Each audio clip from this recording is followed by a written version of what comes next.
I heard God speak to me. I was in the shower actually, and there was a power outage, and all the lights went off. And for a moment, I mean, it seemed like time just stood still. And I heard this voice, and I looked up, and it was like the ceiling was gone, and I was looking at the night sky, and I heard this voice calling my name from above, and I was trying to listen to what it said, but before I could make it out, the lights were back on, and there was commotion in the hallway, and like life was back to normal. But I knew it was a sign that I was being called to something. I didn't really know what.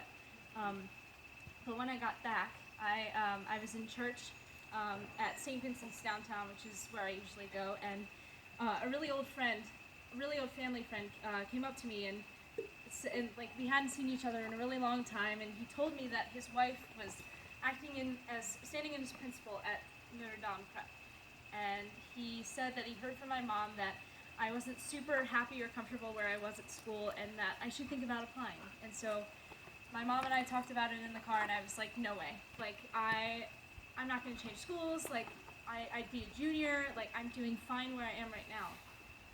But then it hit me, like, this was the kind of sign that I've been asking for. This is what God was trying to call me to do, was that I needed to change something so that I would have my faith closer to my everyday life.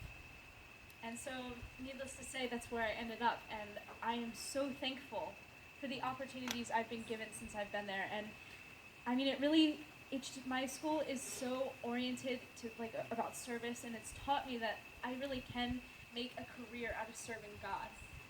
Like, even in a society that's becoming more secular by the day, I can still live my life every day walking with God, and I can still share that with other people.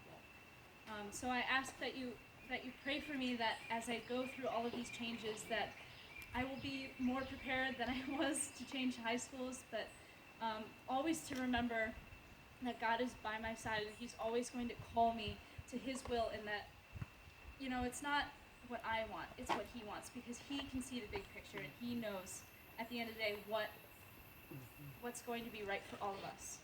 So I want to close with one of my favorite Bible verses: "Be still and know that I am God."